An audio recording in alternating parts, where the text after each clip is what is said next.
This is Mike Golick for the best in local sports talk and play-by-play. It's SEMO ESPN. This is a proud presentation of Mississippi River Radio Sports, the sports authority. It's time for the Red Hawks Coaches Show. Live from Wings, etc. Hear the Coaches Show each week on SEMO ESPN 1220 and also at SEMOESPN.com and the SEMO ESPN app. Also, watch the Red Hawks Coaches Show webcast live at SEMOESPN.com. Now, let's go live to Wings, etc. for the Red Hawks Coaches Show.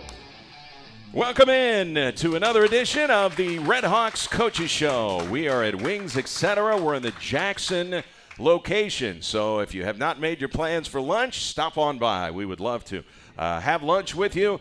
On Mondays, their award-winning jumbo wings are just 69 cents. So that is something to keep in mind if you're trying to decide on a menu item.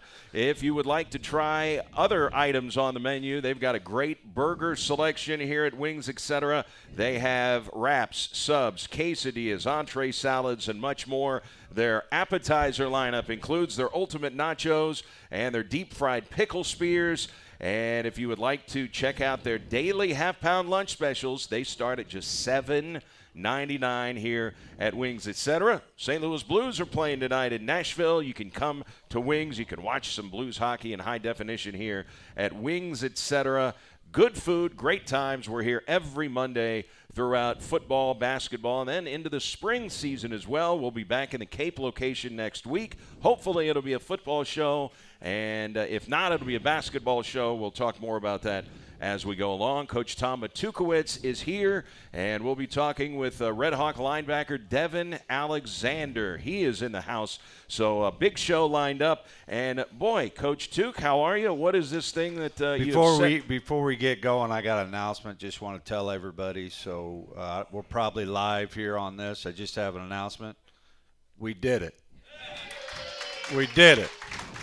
Coach is holding up the OVC Championship Trophy. It is here at Wings, etc. You want to get a look at it, come on by and get your picture taken with it. Coach, will you do some selfies with some fans if they stop by to get a picture taken? Well, I took it home. I said, baby, you ever made out with a champion?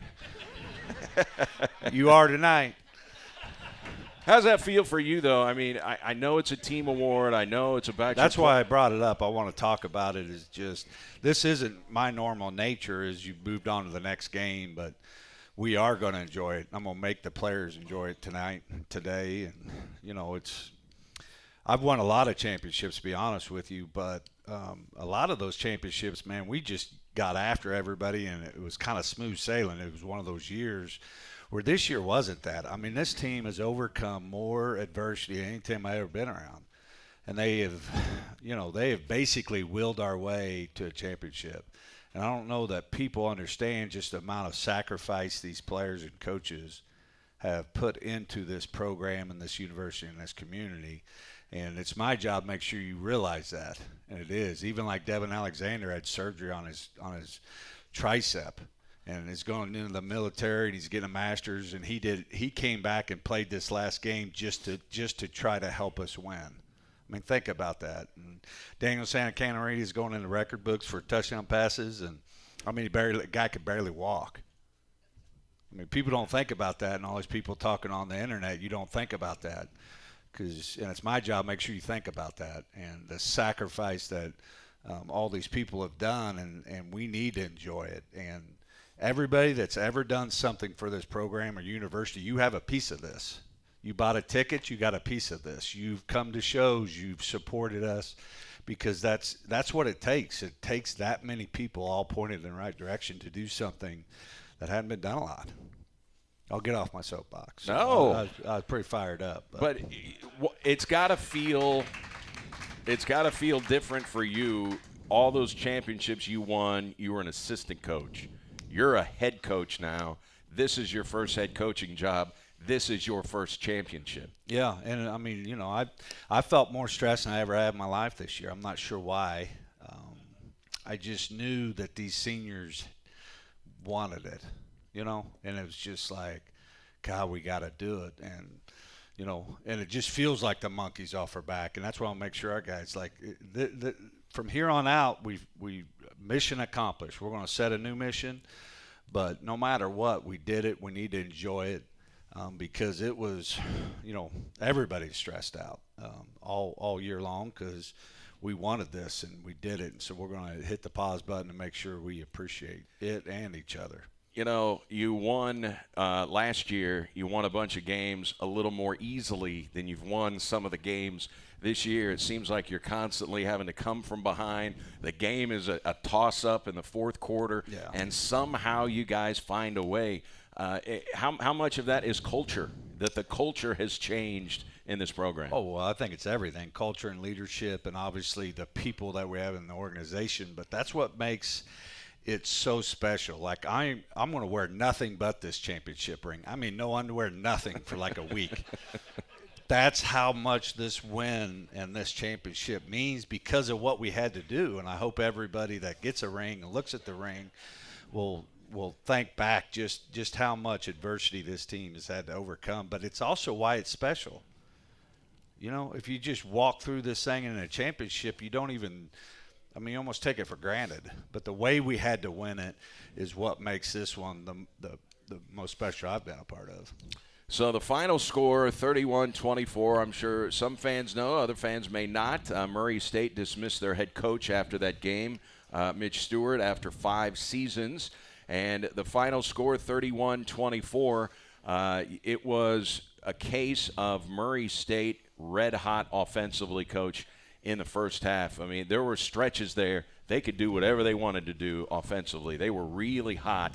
And I don't know, the adjustments you guys make at halftime must be unbelievable because that is the 3rd consecutive home game where you have not allowed a point in the second half. Not a single point. You didn't give up one to UT Martin, Eastern Kentucky, or Murray State in the second half. I mean, that is hard to do. It is. It's hard to adjust, but that's all on the players.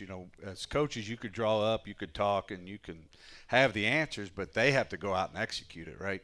So they have to have the belief in themselves and the adjustments that the coaches make. And, it's just – one of those things. This team has always just found a way, and we didn't get in our feelings about them scoring 24 points or whatever. We just went to solving problems, which is the key, and not focusing on what went wrong, focusing on how we can solve the problems that happened. Was there 1 or 2 adjustments that you can talk about that you made that you thought really helped kind of turn the momentum? Their +1 run game, they ran the quarterback more than they have, and that was the one that kind of shocked us at first because there were a strictly pass-type concepts, and so we had to adjust that. That kind of got us going a little bit. And then, I just think our physicality kind of took over too. There were a lot of injuries from their side. They were limping off the field and things like that. I think our physicality came in and – they didn't quite run as hard as they were in that first half. Boy, I thought you did a really good job against their running attack. Now, Preston Rice was the quarterback. He was their leading rusher. But as far as their running backs themselves, I mean, there was no daylight for them all day long. They never got their running game going other than with their quarterback. Yeah. I mean, they did. Our guys did a nice job, and I think they were banged up. They had a couple wideouts. They moved to running back and stuff, but they certainly had our number in the first half with the quarterback run game. Well, his name is Preston Rice. Had a pretty good game, ran for 73 yards and a touchdown, threw for a couple of touchdowns. And your quarterback threw for 3 touchdowns, Daniel Santa Catarina. And that 3rd touchdown, the last one to Zach Smith, was his 46th career touchdown.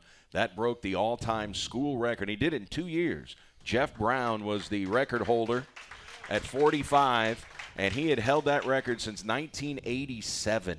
Oh, I didn't know so that. That record had stood for a long, long time, and now it belongs to Santa. Talk about his performance during Saturday's game. Just a really gritty performance, I mean, it was just at a moment in the game we needed that. Those 2 last drives were critical.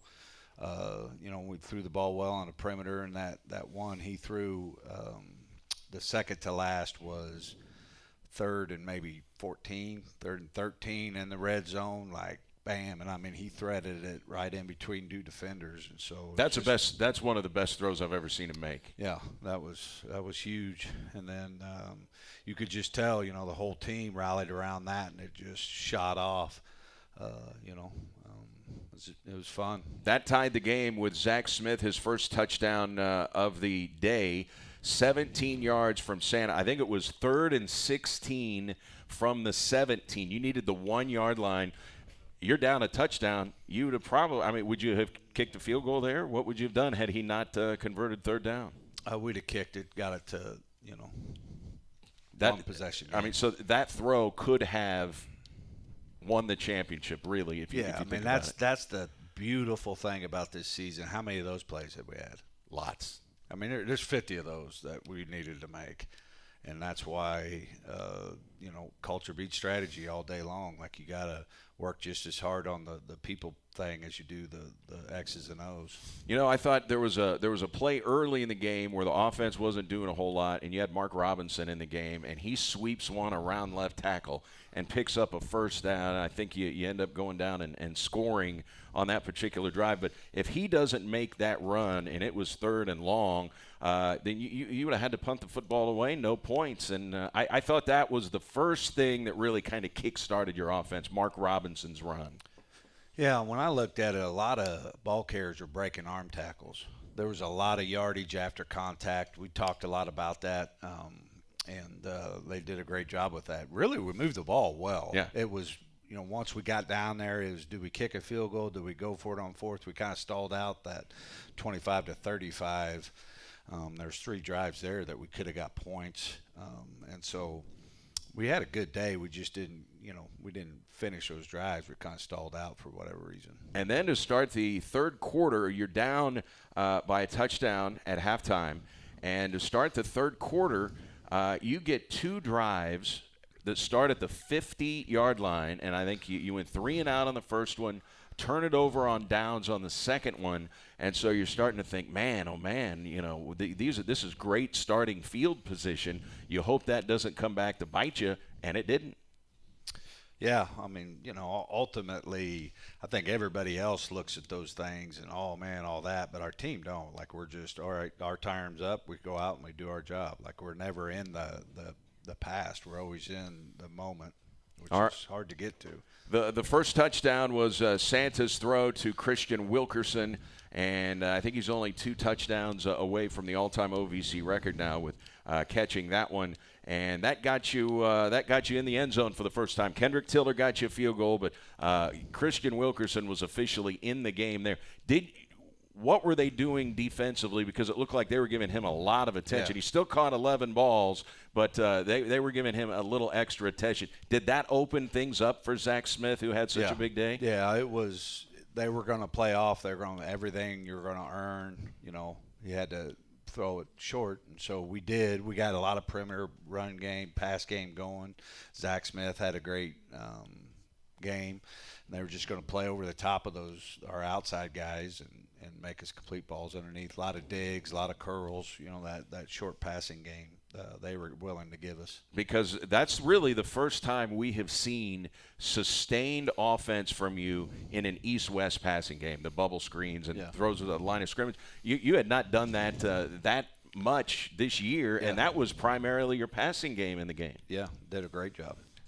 So it was all precipitated. Was that the game plan going in, or did you make adjustments saying, well, this is what they're doing, so they're giving us this is what we're going to take? No, it was all during the game. You don't know what they're going to do, and then all of a sudden they were playing just soft and over the top, and so we had to get everything underneath, and they still had a good loaded box for the run game, so you had to take it out in the perimeter. And early on, they did a good job of shutting those plays down. But eventually you started breaking some tackles. You started getting blocks on the perimeter, and you started to pick up chunks of yardage. But early on, it was tough sledding. Yeah, no doubt. And you look at the way that Zach Smith incorporated himself into the football game. He had 1 touchdown all season, and he scores the game-tying touchdown and the game-winning touchdown. Talk about Zach Smith, not having the season that he did a year ago. Frustration could set in with a guy, right? And here he comes out and scores the 2 biggest touchdowns of the year. Yeah, you get negative. You can react to what's going on, or you can respond and just focus on, the next play in the moment you're in. He's done that, and it's just he's just like everybody else on our program. They're just trying to make a play for their teammates, and it was his game to make those plays, and he did a great job. How about Zion Custis? He's just a sophomore coach, but you look at him when he's out there on the field, and you say, well, he's not a big guy. He's not tall. He's kind of diminutive. I know he's strong, but how tough is that guy? How many times did he break free from a Murray State tackler? No, I think our running backs did a good job. Zion did. He had a really nice kickoff return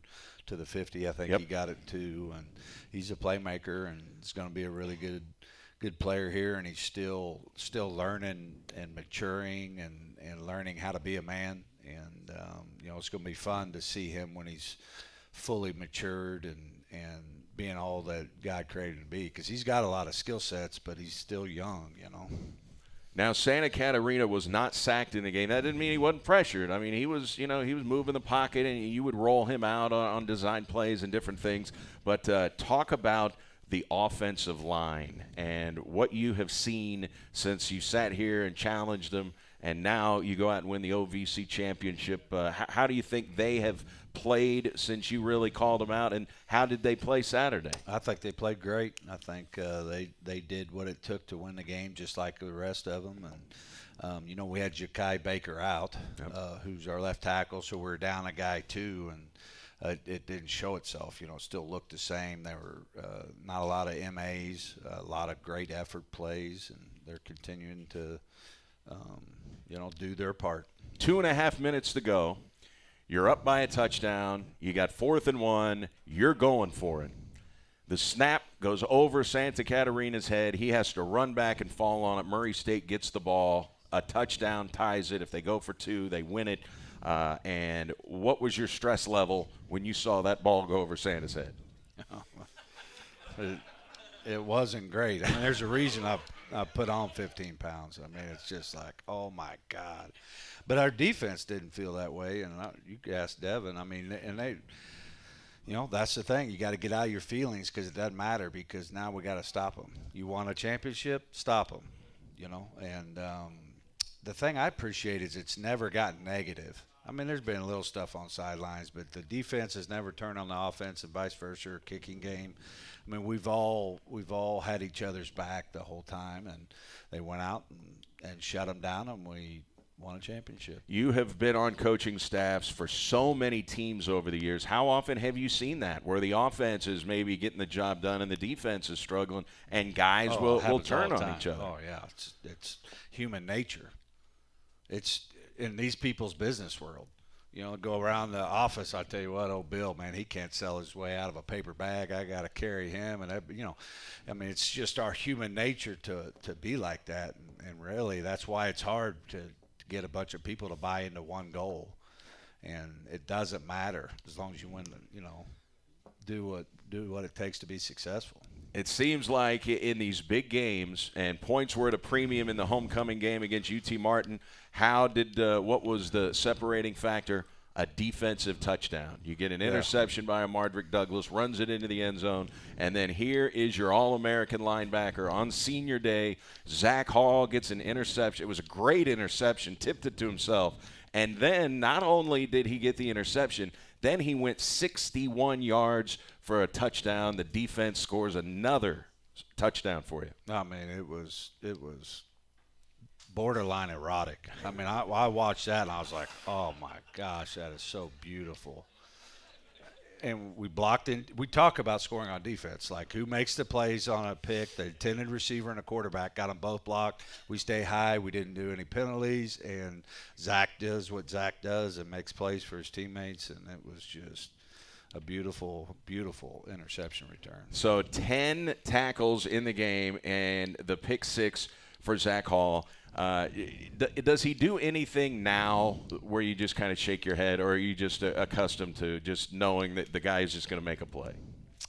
We got a lot of them. I mean, you look through our senior class. I mean, how many of these seniors are just in the record books? And then you think game to game, how many plays these 17 guys have made for this program? I mean, it's amazing.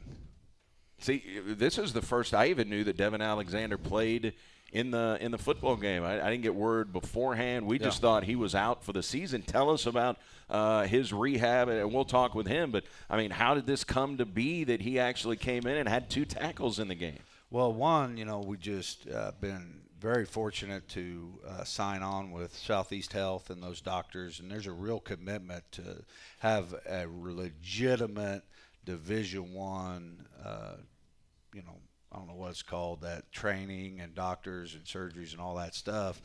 And so when he tore his tricep, they went in and fixed it, and has been just done a great job of getting him rehabbed. Now he's dropped like 20 pounds. And then, and they were like, hey, what do you think about playing? How's it feeling? And they had him do some tests and hit some dummies, some push-ups and stuff. And they're like, man, I think he could do it. And I don't know how many snaps you got, but probably like 20, something like that. And very good 20. And now maybe he could take 40 this week. We'll see. But he did a great job. And the thing, he just wanted to do his part. Like, he wasn't trying to play for him. He's going to go fight for our country. He's got a master's degree. He was just trying, can I help this team win a championship? Like, even if it's just one play or one thing. And he said, Coach, if I ain't getting it done, you need to pull me and put someone in there that's doing it. So, I mean, that's the kind of team we have. And he's special. I mean, he's going to do great things. But we got a lot of Devins. We'll talk with Devin Alexander coming up in just a few minutes. Bydarius Knighton, 9 tackles in the game. And he was shaken up, Coach, early in the game. The trainers had to come out. Amanda Martin and Ben Fox had to come out. He had to walk off the field. And we were sitting there thinking, because it was a special teams play, we're thinking, is the All-American safety? Is he going to be able to play? And he goes out there, and he's the second leading tackler. Yeah. He hyperextended his knee, and he's just a tough guy. He's dealt with a toe injury all year long. I mean, that's the thing people don't understand is what these players, the grind they've been on all year long and the sacrifice they've made. I mean, it's inspiring. Even your main man, Zach Hall, I mean, early in the season, he was wearing some device on his elbow, right? Yeah, and he still has it on there. I mean, it's just that's what makes this so special, because not everybody could do it. Only very few elite individuals can do this at this level. All right, you knew that you were going to get a bid. I mean, you knew, but you didn't really know if you were going to get an at-large selection. You figure, there should be a government investigation. If you didn't get a bid, was there any stress level watching the selection show yesterday for you? No, I knew we were in. It's just, from there what it was. And I try not to figure it out because I want to be like the players. I want to get excited when they see it too, and, man, it was just, first of all, we're the third team in, right? And so that was nice. We didn't have to be the last team that got announced. So that was fun. And then when you saw that we were hosting, I'm telling you, people don't understand how big that is and the commitment level. And Brady and the administration and universities really come on a big limb to get that game, because it takes a lot of money, and they had to have faith, and you all are going to show up and buy tickets. If you all don't show up and buy tickets, that'll be the last game, as it should be, because financially we got to be wise with our money and not put us in bad situations. But I promise you this, after that selection show, the head coach at Illinois State and the AD were meeting. And I guarantee you what that conversation was like, because it would have been the same with me and Brady. Like, why the hell aren't we hosting? And we're hosting because the university stepped up. Now we're stepping up in faith, because you guys need to show up and you need to buy tickets. Like, that's what it takes to have. It takes a lot of money. It takes a lot of people to run a successful Division I football program. So we got to have that, and it's going to be a great game. It's going to be in the 60s against a Valley team. And I love that we're playing a Valley team, because I've been in the Valley. They don't respect the OVC. We lost a coach made a lateral move to Illinois State. Position coach to position coach because people think the Valley's better. Right? So let's go. Let's find out, And our players and our coaches are not just playing for yourselves. You're also playing for our conference and how people view you. Well, you had a Missouri Valley team on your schedule earlier this season. How'd that turn out? Who's that? Southern Illinois. Oh, yeah. I mean, they're the wheel game. I know that is the wheel game. I read Nick Hill's quotes today in the Southern Illinois, and he said, he singled out that game, and he said that was probably the game that kept us out because they went 0-4 against teams that are in the playoffs, and you're one of those. You're one of those teams. But he singled that one out as saying that losing that SEMO game is probably the difference between us getting in and not getting in. Yeah. I mean, it's tough and it's hard to get in, and that's why I want to make sure it's to appreciate what we've accomplished, before we even start on this next journey in the playoffs. So it's hard to do. And a lot of people would trade us. I guarantee you, guys like Quez would love to have Thanksgiving together back with his brothers. And you're going to have a Thanksgiving meal as our team, and it's special. And, yeah, there's family. You could have family the rest of your life. But there's only going to be one 2019 Thanksgiving meal that you could get back if you're a senior. I mean, that's what makes all these things special is who you're doing it with. And when you say Quez, of course, Marquez Terry, your All-American running back, OVC Offensive Player of the Year last season. I was around in 2001, the last time SEMO played Illinois State. We went there in 2001, and I thought I thought I was right about this, and I had to go research it. But do we know who the starting quarterback was that day in 2001 when SEMO went to Illinois State and beat Illinois State? Do you know who the starting quarterback was that day, Coach? Jeremy McDowell and I talked about it this morning. So, yes, he was, and that was the game that he had an injury. And it was a blatant late hit. I know they penalized him. I think they threw the guy out of the game, but I don't think Jeremy was ever the same after that late hit at Illinois State. Yeah, I mean, that's the burden of the quarterback position. I mean, it's a really fragile position, but, yeah. It's wild how life works and how the circle of life will bring you back constantly to remind you just how, blessed we all are. And 18 years later, Jeremy McDowell could get his revenge on Illinois State football. I promise you he's not in there thinking revenge, all right? Yeah, we're drawing up storylines, though. All right, tell us a little bit about your recruitment of Devin Alexander, because when you were at Toledo, you signed him at Toledo, right? So Coach Sy and I recruited him from St. Louis to Toledo. We left and came here, and then he transferred and followed us down here. And we've always had he's my kind of guy. I mean, I love him. I mean, he's not much to look at and all that, but, I still love him. And he's come so far and he's going to be so successful. He's an option quarterback in college. Like, he was a skill player in college, or in high school, sorry. And I see he threw for over 1,700 yards and 13 TDs and ran for 1,400 yards and 20 TDs.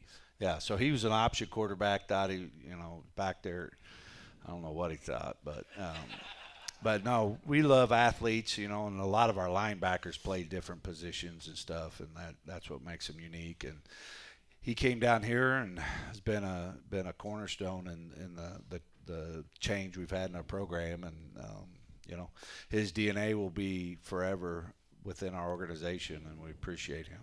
Now he's a sixth-year senior, right? I don't know what it's called. Are you? So last year he talk about how rare that is, because the NCAA has gotten a little tiny bit better about the sixth year. Yeah, they've gotten a lot better. But they used to you would never see a guy get a 6 year. I mean, very uncommon. Yes, but now you're seeing it a little bit more. They're having they're being a little bit more generous with that, but it's rare for a guy to get a 6th year. Talk about doing it the hard way and all the stuff he's come. He goes in his senior year last year is what he thought of his senior year and broke his foot. Lost his whole year. We ended up getting another year, and then he blows his tricep out. and he's just got a great mature look on life about it. He understands this is just a game, and there's more to life than this. He's disappointed and in fact was devastated at the time, but he didn't let it get him down, and it's just fun that he gets to finish, this 6th year out on the field with his brothers, Well, we'll talk with Devin Alexander when we come back. Let's take a timeout. Devin Alexander, 6th-year senior linebacker, will join us from the Coaches Show here in Jackson after this quick timeout. It's the Coaches Show from Wings, etc. on SEMO ESPN.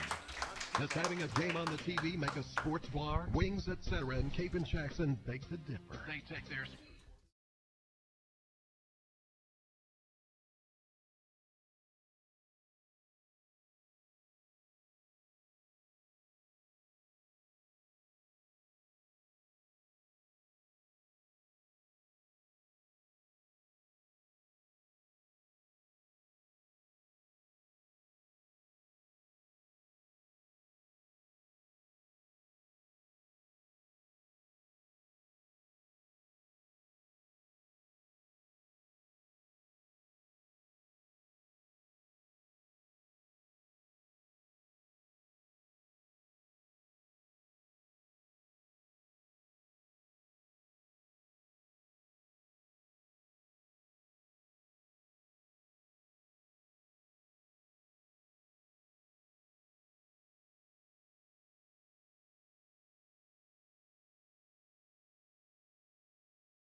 etc.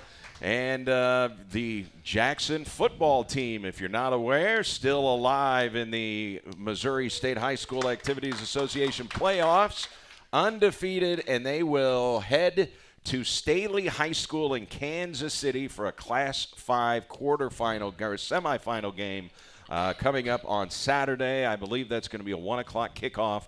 And, of course, we cover Jackson football on our sister station, 93.9 The River. So there's a lot of football excitement in this town, not only for the Indians, but also for the Red Hawks.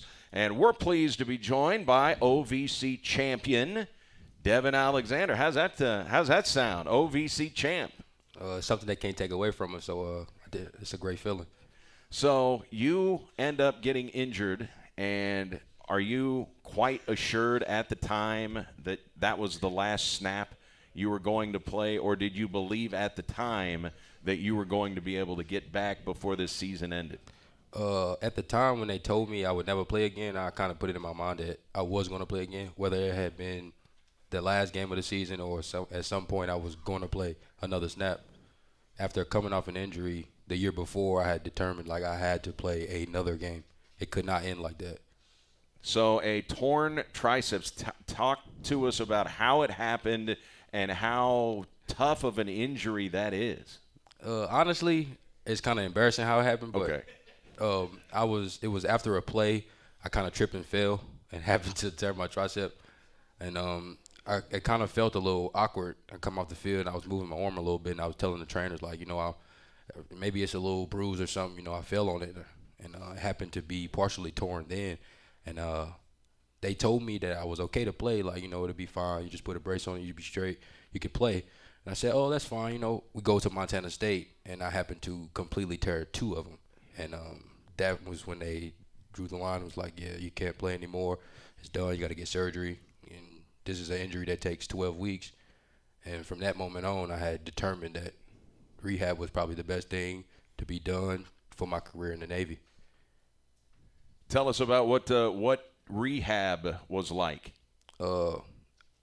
Rehab was very, very tough. I was in a brace for 6 weeks straight, wasn't able to move. And so when I was able to be out of the brace, I would go to rehab 2 or 3 times a day. When the team was meeting and going through meetings, I would go to the meeting for a minute, and then I would go straight to rehab. And as you're rehabbing the entire time, as you get a few weeks into rehab, are the trainers or the physicians, are they saying, hey, you're making really good progress here? Nobody knew that my intentions was to play besides me. I didn't want to push that idea off on anybody else to have that strain on them, to make it feel like that was the goal. That was my goal. It was a personal goal. How did it react in the game, and how's it feeling today? They told me it would be a little bit sore and things like that, but ultimately I could not go out there and be worried about my arm when the things that was on the line were on the line, like the OVC championship, senior night in general, and just those guys depending on me being out there. I couldn't think about my arm. But today it is kind of sore, but I'm able to keep going. All right. Do you have to wear a brace when you play? Yes, sir. Okay. So you're going to practice and you're going to play on Saturday. Is that what you're telling us? Yes, sir. All right. That's exciting stuff, man. I mean, hey, when we heard about it, everybody was just, thoroughly depressed for you because of all the injuries that you had to go through last year and now again this year. To think that you're going to come back and play what turned out to be the OVC championship game, and now an opportunity to play in the playoffs. What was it like during, here's Murray State. They've got the ball for the final possession, and they throw it out in the left flat, and the ball gets knocked down, and you're getting the ball. The game is over at that point when you stopped them on 4th down. What did that feel like? I pride myself on being a tough guy. So, at that moment when I finally realized that we were champions, I almost dropped a tear. So what you're saying is you dropped a tear? No, I didn't drop a tear. Okay. I held on. Nicely done. And I do have to ask you, I'm a big boxing fan, and there's a world champion boxer from St. Louis named Devin Alexander. You familiar with that Devin Alexander? Yes, sir. I growing up, I always heard about him, the boxer and things like that, and some people, thought we were related and all that. But I honestly, to carry on the name is kind of amazing. Really cool. And you're from St. Louis, which is neat. I saw him box up in St. Louis. and won a world championship. You and I were trying to think. I think he's retired now. I know he was still fighting as of maybe a year and a half ago. I think I saw he was on an undercard for something else. No longer a world champion, but boy, he's got a great story. Anybody that knows that, his brother went to prison, and boxing kept him, he says, kept him out of prison. Really cool story with the boxer, Devin Alexander. So you a boxing guy? A big boxing guy. Boxing was my first sport. It was the sport that taught me discipline to begin with. And that was growing up in the city of St. Louis. That was always the thing to do. Had been seeing that the boys and girls clubs that are around, they offer boxing and other sports. That's where the other Devin Alexander got his start. That's a big thing growing up in the city. They try to keep you out of there. The older guys and some of the coaches will go around the city and try to find those kids in those rough areas who are always fighting and give them a reason to fight. So when did you decide I'm going to shift from boxing and focus on football? Ultimately, it was a family decision. My mom wasn't able to get me back and forth to practice anymore, and I wasn't old enough to catch the bus like my brother, so I had to pick up another sport. And that's when the guy next door to me was a head basketball coach who put a ball in my hands, and that's where the team aspect came from. So you started with basketball then? Yes, sir. All right. Tell us about your days at Rittner as a quarterback. I had a great offensive line to start off with. Those guys ultimately were the success, where it came from, because without those guys, I wasn't able to have the stats and the success that I had. So, and then being the guy, that put me in the position for the leadership that I ultimately wanted to be now and for the rest of my life. So, how much defense did you play at Rittner? Defense was kind of a challenge. I played a lot of defense, actually. I was the first quarterback in Rittner's school to be a starter on offense and defense. So that was another honor that I was able to achieve. So when you were getting recruited, were you being recruited by anybody for being a quarterback, or was it always being recruited for defense? I had a couple schools that was looking at me to play quarterback. Army was one of them because we did the triple option. But now that you're joining the Navy, that would have been the wrong move. I think at the time it would have been a great move. But I think quarterback-wise, I didn't have very many offers. I wasn't very accurate, into like today's quarterbacks. I was just good on my feet. So you get recruited by Toledo. I'm sure some of the other schools that recruited you? I had a bunch of MAC offers. I had SEMO as well for defense. I had Illinois State was another school that I had at defense. But ultimately, defense was the way out for me. So you get recruited to go to Toledo. Take us through that process and deciding that you're going to go to Toledo and be a Rocket. Coach Toot was one of the first guys to come in my school and show me a lot of love. He came in. The story's funny because I'm actually taking a test in my high school football head coach's class. He comes in, he's like, I'm here to see Devin Alexander. My coach kind of leans over and points. He's right there. Coach Toot grabs me. I'm in the middle of a test. He's like, what's going on? I'm like, what's up, Coach? How you doing? He said, hey, I'm Coach Toot from the University of Toledo. Stand up for a second. I'm like, okay. And he does this thing. And anybody who's been recruited by Coach Toot knows he likes long arms. So he stretches his arms out, and he's like, yeah, he passes. And I was like, what you mean? He's like, you got long arms, meaning you can affect the throws and all those type of things. Because, I coaches get your hands up and things like that. And so, we kind of sat down and we talked, and I kind of gave him a little bit of my story and my background and things like that, and no hesitation. Now, mind you, I had seen schools from Power Fives who would come in and be like, yeah, we'll be back, we'll talk to you, we'll make contact. This man offered me a scholarship right then and there. I'd like to offer you a scholarship to the University of Toledo, play strong safety, we'll be in contact. We really like your film, we really like you. And I felt at that moment, this man showed the most interest in any man who would come in and interrupt my test. And with that much energy, with all those other students in there, was the guy that I needed to play for. And from there on, like when I committed, it was to play for him and Coach Saya. And so the decision to follow him down here was kind of easy for me. We have a lot of good days, we have a lot of bad days, and then with some of the good days, we rank them really, really high. Was that one of your best days when you got offered a scholarship? It was one of my best days. I mean, being a kid in high school, you always sitting around waiting for that next coach to see you as your high school coach sees you and put you in that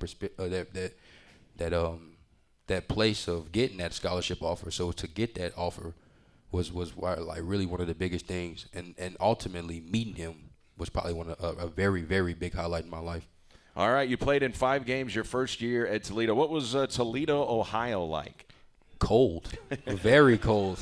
It was a very cold, but it was similar to home is another reason why I picked it. But losing them and not being able to actually play for them kind of made the whole environment for me a little different.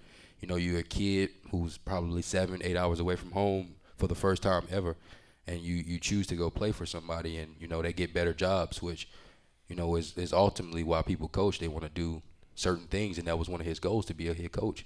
And so I never was ever angry at him for making that decision, but leaving was a good thing for me to come play for him, because that was my goal, to play for Coach Duke. And with Coach Saya, I know his players love him, but he's a tough coach to play for, right? I mean, he makes everybody toe the line. He's definitely an old-fashioned coach, and but he is what brings the defense out of us. We listen to him, we'll follow him into dark corners if we have to, but his passion for defense and his belief in us is what makes us play the way that we play. Boy, how about and how much pride do you guys take in these last 3 home games pitching shutouts in the second half? Because every one of those games was decided in the second half, and 2 of them, the Omardrick Douglas pick 6 and the Zach Hall pick 6, the defense literally helped to win the game on the scoreboard. I think it's a big deal. We pride ourselves on not losing at home and protecting home, and Houck Stadium is a big thing to us. And so this Illinois State game coming in is really a big deal to not lose at home. They've got one of the best defenses in the country, so we're going to have 2 really, really good defensive units on the field on Saturday. Now, if it does rain and the weather forecast is not looking great, the temperature is going to be great, mid-60s, but if it does rain, how different is it as a defensive player to play while it's raining versus when it's dry? Is it much of a difference for a defensive guy or not? It's actually a good thing for a defense. It makes a team one-dimensional. It's hard to throw the ball in the rain. So if a team like us who pride ourselves on stopping the run, that all they can do is run the ball, then, let's get it on. They've got an All-American running back. He's the best running back in the Missouri Valley. James Robinson led the Valley in rushing. Last year, leads the Valley in rushing. This year, he is 5'11", 220 pounds. What do you know about him? And, this probably, on paper, this is going to be the best running back you've seen all season. I think it'll be a great challenge for us. And, I think we're ready for it, the challenge. And, we do have an All-American linebacker, in 2 spots. And so I think it'll be a good challenge for him, Zach Hall and Swift and those other guys who actually play defense. We welcome this challenge.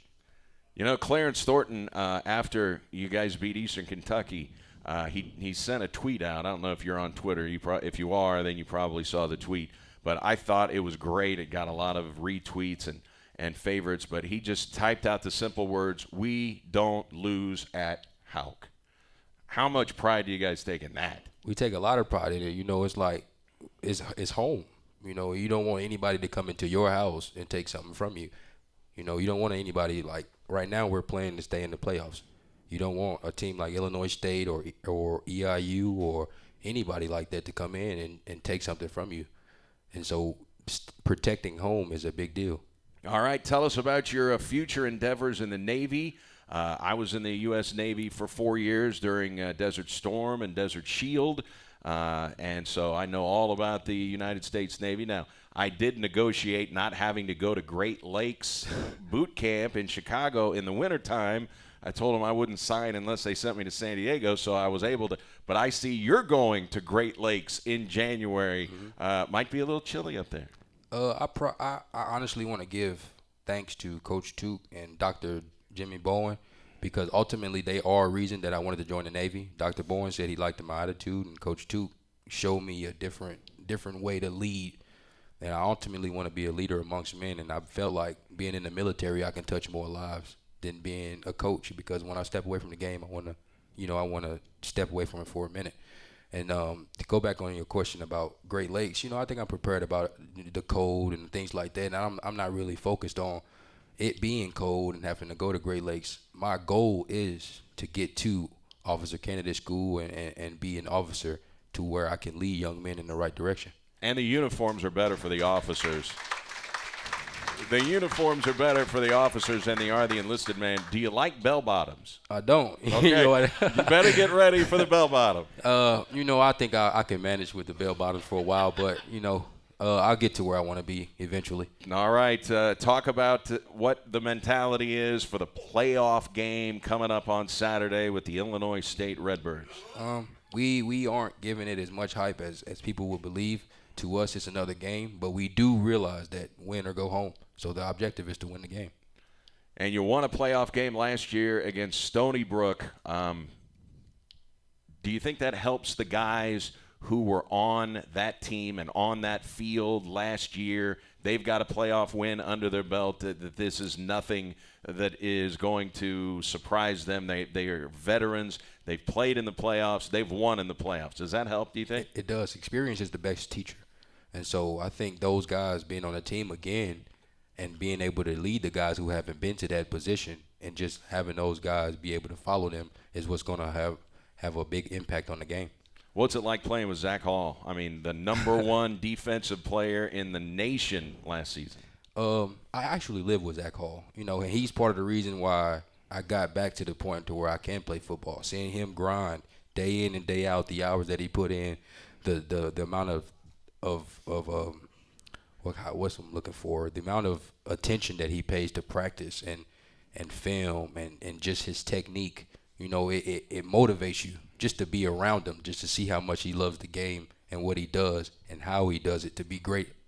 It's surreal, to be honest. How about some of the guys that you have to go up against in practice? Daniel Santa Catarina, coach, is always talking about how tough that cat is. He is. He's very tough. Just like he said, he's barely walking. Santa goes through a lot, and he puts in a lot. And so, and he's our leader. Ultimately, he's our leader, and we'll follow him. And if he's having a rough patch, I always go to him. Even when I was hurt, I tap him and be like, hey, we behind you. Even when that ball snapped over his head, I went and grabbed him and said, hey, we're going to get it back for you. You did. You certainly did. And how about going up against Christian Wilkerson in practice? How good is that guy? Put it like this. You can't stop him. You can only manage to hold him. You can't stop him. So how fun was that on Saturday? I mean, just to be out there again in pads, actually playing, making tackles, and winning the championship, and everybody dancing at the center of the field, holding up this championship trophy. What was that like? It was a great feeling. I've never been a part of a championship team. I've been on teams who've won that have won championships, and we have guys that have been a part of teams that was on championships. But that 2016 class, when we got here, we made a goal for ourselves, and it was to win the OVC championship, and we did it. So it was a great feeling to be out there to celebrate for that what we thought would have been the last game and senior night, because I lost senior night in high school. And so just winning senior night, being out there putting that Redhawks name on again and just holding up that trophy was probably the greatest moment in football for me. All right, as the fourth quarter starts, you guys dance on the sideline. Who's got the best dance moves? On the team, I say Clarence. Clarence is a real energetic guy. If he's feeling it, everybody's feeling it. And Clarence, if you ever want to see somebody dance, tell Clarence to dance. Well, one thing I noticed after everyone was celebrating at the center of the field and holding up the trophy, Clarence grabbed the trophy and sprinted for the locker room. Because I think it was time. I think he was thinking we need to go celebrate this as a team first before we give, just that feeling, just take it in. Because when we get to the locker room after wins, it's a very, very special thing in the locker room. And we saw a little bit of footage of Coach Tuke, and he wasn't talking about, he said, when I look at this championship trophy, the first thing I'm going to think about are the seniors. I mean, he wanted to talk about the seniors, the guys that came and made a commitment to this program, and now it's all paying off for the championship. And you're part of that group. Yes, sir. For the I mean, those seniors, those guys that I signed with, I was supposed to be gone already, but it's a blessing to be back. But those seniors, we set a goal for ourselves. When the seasons were 3-8 and 3-8 in those bad seasons, we told ourselves we were going to win, and we did it. All right. It was fabulous to watch it happen on Saturday, and we can't wait for this Saturday. Great to get you on the show, Devin. Thanks so much. Best of luck on Saturday. Glad you're back. Thanks for having me. All right, Devin Alexander. We're back to talk a little Illinois State with Coach Tuke. Coach's Show from Wings, etc. Eve and raise money for the kids of St. Jude.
Cape next week, and we hope you can make plans to join us in Cape. At 1 o'clock on Saturday, the Red Hawks will host an NCAA football championship subdivision playoff game. The Red Hawks are number 12 in this week's media poll. The Illinois State Redbirds are number 13.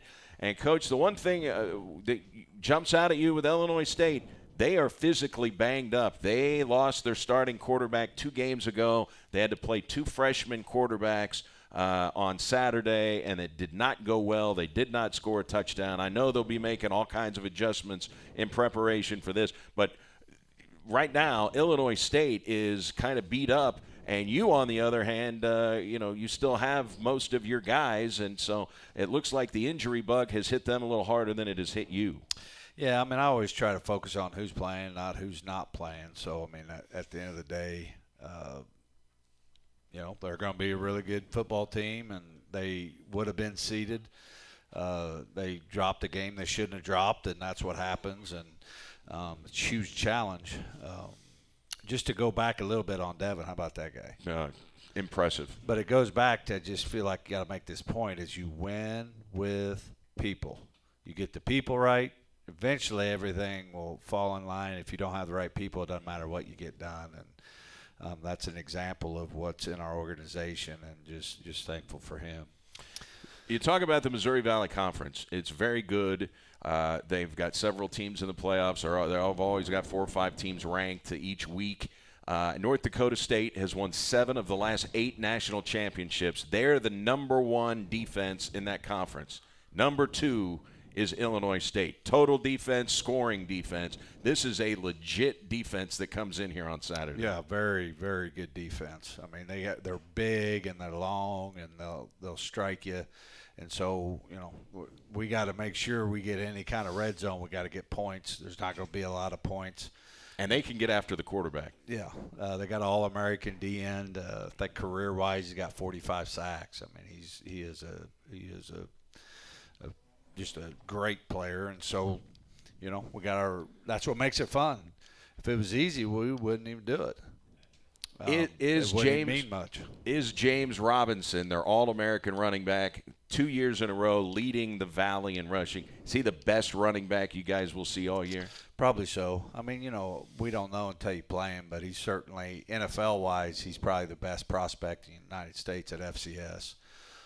So he's a draft pick probably, definitely preseason. So as long as he tests well, he'll be a pretty good draft pick. Youngstown State upset them on Saturday. What did Youngstown State do well to beat them? Well, it's the turnovers. They turned it over 3 times. Illinois State did. So that's what's unique. They have turned the ball over a bunch, but they've also created 27 takeaways. So when you look at them, it's not the turnover margin, but offensively they have turned it over. Defensively, though, they've been able to overcome that because they're good and they've been able to create some takeaways. And so ultimately, that's what did them in on Saturday is the turnovers. I mean, that does anybody. You want to be playing your best football come playoff time. Has your defense played any better football than they're playing right now? I think we're right there, and it's don't think like that because I don't know how that helps me win. I know you think like that, but I mean my thing is just what does it take to win, and what does the situation require me at the moment, and step up and deliver for the team. I mean that's really what we focus on. It's just going to be awesome, and like I said, I hope Cape County shows up, and people come to the game because this is huge, and we've never won 10 games in program history ever, and so that's online. That'd be a huge thing for these seniors and program, and then keep the home streak alive. Like that's a big deal. That's a national thing. That's what people, outside of Missouri and the whole United States talk about. We have something special going on, and that certainly helps when you got a bunch of people in the stands. 13 consecutive wins for the Red Hawks at Houck Stadium. They go for number 14 at 1 o'clock on Saturday. We hope there are a lot of ticket sales. I'll be there. I know you'll be there. We'll see you there. Go Red Hawks. All right, that's Coach Tuke. Thanks to Devin Alexander. And thank you, Joe Hobbs, here, the owner and proprietor of Wings, etc. Thanks to Dean Field and Mike Rennick, our engineers on site. We've got the Stephen A. Smith Show coming up for you on ESPN Radio. Enjoy the rest of your Monday, everybody. So long from Wings.